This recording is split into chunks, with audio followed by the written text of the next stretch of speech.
সবকিছু আমি একটা কড়াইতে নিয়ে নিই। আজকে রান্না করব কাচকি মাছ, এইভাবে প্যাকেট করা কাচকি মাছ ভুনা করার জন্য নিয়েছি 3টা পেঁয়াজ, একটা টমেটো, তারপর হচ্ছে কিছু কাঁচা মরিচ আর এই যে ধনেপাতা। সবগুলোকে ধুয়ে এখন আমি কেটে নিব।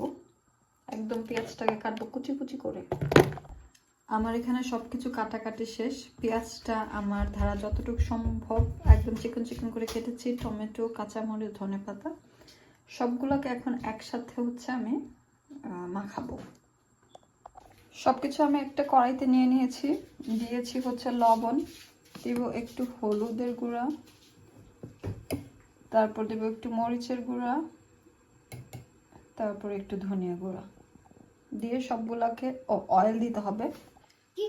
তারপর দিয়ে দেবো পরিমাণ মতো তেল।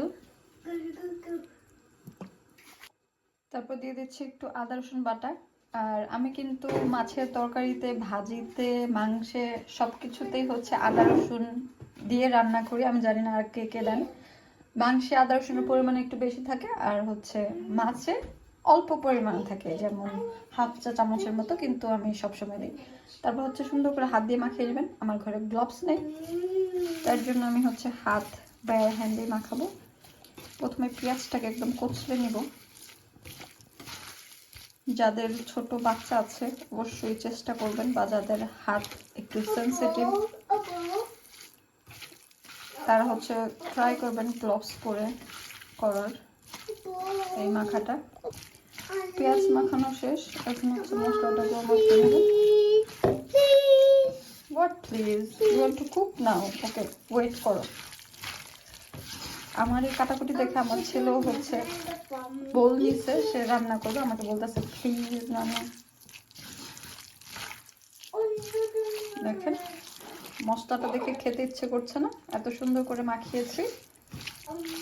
এখন এটাকে হচ্ছে চুলায় বসিয়ে দিয়ে আগে হচ্ছে আমি পেঁয়াজটাকে একটু রান্না করব, কারণ কাচকি মাছ হতে বেশি সময় লাগে না, একদম গলে গেলে আমার ভালো লাগে না। পেঁয়াজটা কুক করে তারপর আমি হচ্ছে মাছটাকে রান্না করব।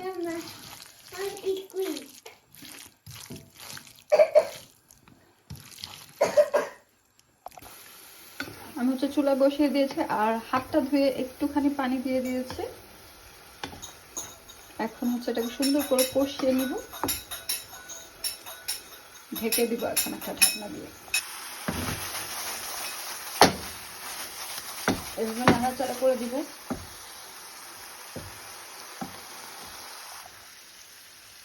আমার রান্না কিন্তু ডান। দেখেন একটা মাছও ভাঙেনি, একটা কাচকি মাছও ভেঙে যায়নি। এখন হচ্ছে কিছু ধনেপাতা দিয়ে দেবো উপর দিয়ে।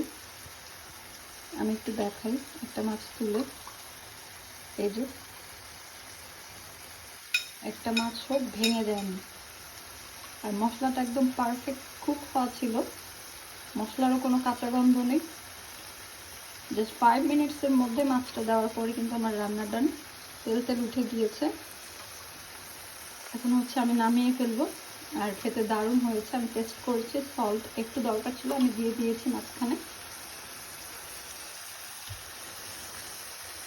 একদম পারফেক্ট। এভাবে একবার রান্না করে দেখবেন, মশলার কোনো কাঁচা গন্ধ আসবে না।